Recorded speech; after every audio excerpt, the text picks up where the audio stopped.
Olá, professoras e professores. Meu nome é Adelcio Bonetti. Daremos continuidade ao curso de Office, composto por Word, Excel e PowerPoint. Desta vez, em específico, o Excel básico. Para acessar o Excel, podemos acessar no canto esquerdo inferior o menu, ou então podemos digitar diretamente no Cortana a palavra Excel. Isso depende, a forma de acesso, muito da versão que você esteja utilizando, versão do Windows. Da mesma forma que o PowerPoint e o Word, o Excel também tem ícones, ou seja, tutoriais pré-formatados. No entanto, vamos utilizar uma pasta de trabalho em branco. Percebe-se que o menu do Excel ele é muito parecido com o restante dos aplicativos. Ele é composto por células. Essas células são identificadas as colunas por colunas e linhas. As colunas são identificadas por letras do alfabeto, enquanto as linhas são identificadas por números sequenciais. Como exemplo, vamos utilizar o lançamento de notas de uma determinada escola. Iniciaremos então com o nome dos alunos, cabeçalho, nome. Na sequência, segue o bimestre, bimestre 1, por exemplo. Na coluna seguinte, bimestre 2. Veja que a palavra bimestre 1 ou bimestre 2 não coube dentro da célula. Nesse caso, para que possamos formatar, podemos marcar no canto superior esquerdo a planilha inteira e posicionarmos o cursor entre uma coluna e outra e dar um duplo clique.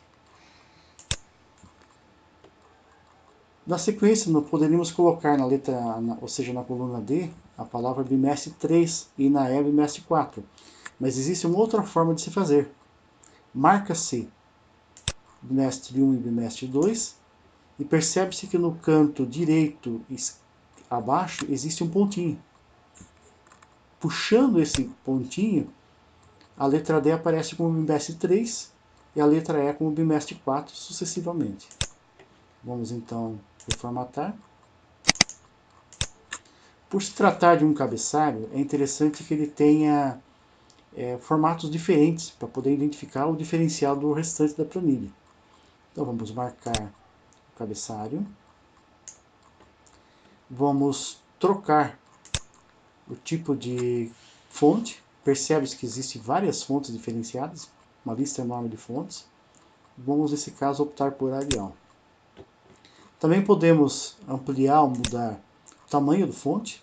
Nesse caso, vamos manter como 11. Podemos também colocar como negrito, mas para que não fique tão distanciado, tão diferenciado do restante da planilha, vamos deixar como está. Vamos colocar o fundo como verde e vamos redimensionar novamente a planilha. Muitas vezes essas divisões de linhas e colunas parecem muito fracas e é interessante então formar uma grade. Para formar essa grade, da mesma forma que nós marcamos a planilha, marcamos novamente, vamos aqui nessa opção de todas as bordas da grade. Percebe-se que as apresentações das bordas ficaram bem mais fortes agora. Vamos então lançar o nome e as notas do bimestre. Então o primeiro nome pode ser Pedro Silva.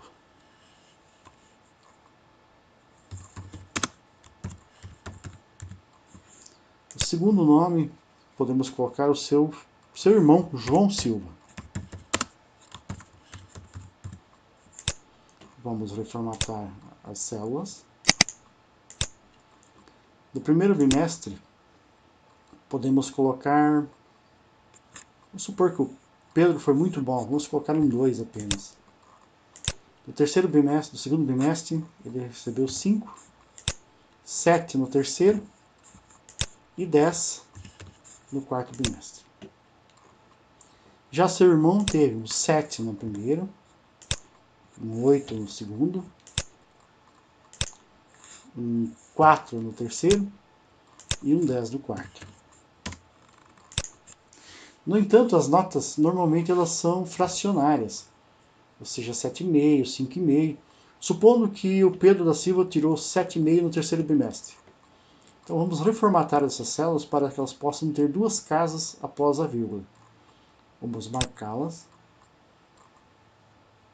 tanto essa como a da direita, que nós vamos colocar depois a média. E com o botão direito em cima das células marcadas, vamos em formatar células, número, separador de vírgula, com duas casas, ok. Então nós temos agora duas casas após a vírgula. Para que possamos identificar a média, teremos que novamente formatar todo o campo para que pudéssemos diferenciar o título dos restantes da planilha.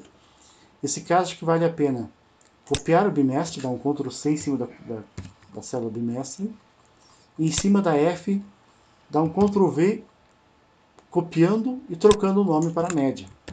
Desta forma, nós manteríamos toda a formatação do cabeçalho, sem ter que refazer novamente item por item. Para que possamos ter a média, nós temos que inserir uma fórmula.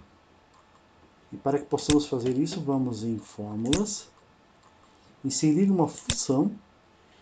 Dentro da função, percebe que existe uma lista enorme de tipos de função.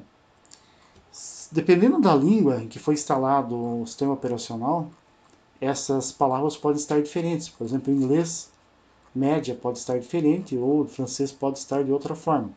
No caso aqui está em português, então a palavra chama-se média da mesma forma. Então vamos inserir essa média.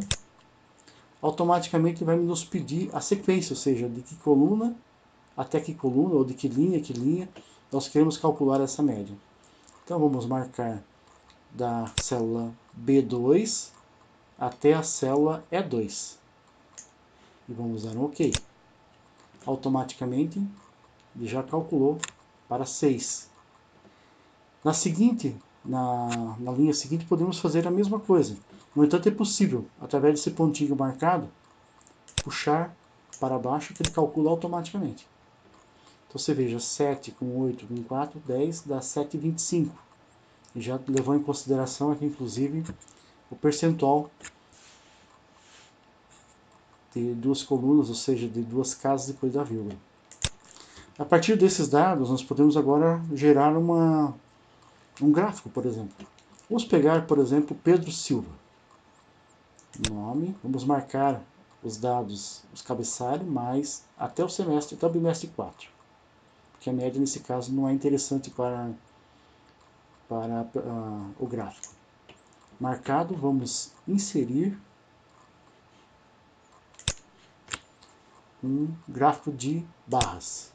Podemos escolher, inclusive, qual deles. Vamos pegar aqui, por exemplo, uma barra 2D. Então temos aqui, via gráfico, toda a evolução, bimestre a bimestre, das notas do Pedro Silva. Da mesma forma, poderíamos fazer isso com o João Silva, ou podemos mesclar, ou seja, vários formatos de gráfico, tanto linha como coluna, ou de pizza, ou outras, né? Vamos pegar e gravar essa planilha, para que possamos depois utilizar esses dados gerados nessa planilha numa apresentação em PowerPoint. Então vamos gravar essa planilha, vamos salvar como, vamos adicionar um local, procurar aliás, no C da máquina, dentro de trabalho, e vamos suporte, Márcia, colocar como notas. Como já explicamos isso lá no início, no nome de arquivos, vamos colocar um online, aliás um underline, notas alunos. Versão 01, por exemplo, caso venhamos mais tarde alterar ou até por segurança. E vamos salvar. Uma vez salvo, encerraremos agora aqui a apresentação do Excel e na sequência faremos a apresentação do PowerPoint, utilizando essas informações geradas no Excel e outras informações a mais, outras apresentações diferenciais. Até mais!